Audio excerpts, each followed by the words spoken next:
Well, we've been advertising this for a while, and rightfully so. The first big autumn front arriving. Now, if you're new to the area, you're probably laughing and giggling at this, like, why is this a big deal? Well, in northern climates, it's obviously not that big a deal. I guess you could call it maybe the end of growing season is the big deal in northern climates. But here in Florida, we actually do track and look forward to that first big autumn front because it tends to break the rainy season, breaks the humidity.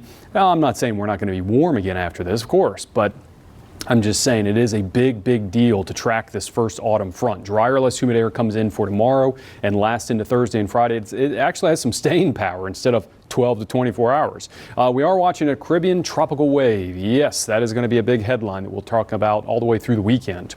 All right, this is a dew point map. Dark green colors indicate lots of moisture. Tan colors indicate lots of dry air. Look how our numbers drop off overnight going into tomorrow. There's the drier air working its way into the region. And again, that might not seem like a big deal. For most places around the country, who cares, right?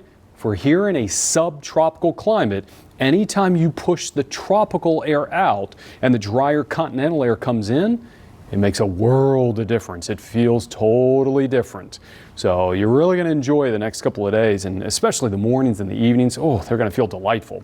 All right, so the last of the showers scooting through the area overnight tonight and into the early morning hours. They'll be long gone by sunrise. We will have lingering clouds in the area for tomorrow, but it won't really matter. What I mean by that is there won't be precip from those clouds, no rain or anything like that. And really the big headline is going to be the cooler northerly breeze coming into the region.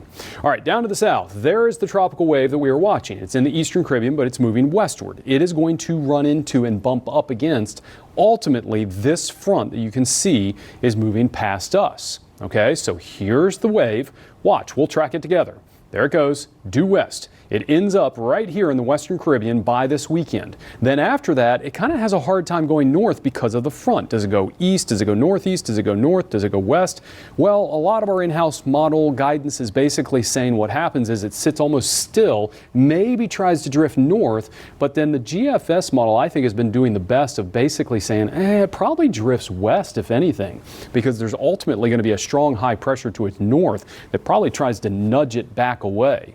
All right, so headed out the door in the morning. Here locally, temperatures in the 60s. Woo, that's going to feel good, especially after a long, hot summer. If you're planning to do any boating, though, for tomorrow, I will say this. Not great boating conditions. We all know how this works, of course. Stronger winds on the backside of the front, so north wind at about 20 knots in the morning.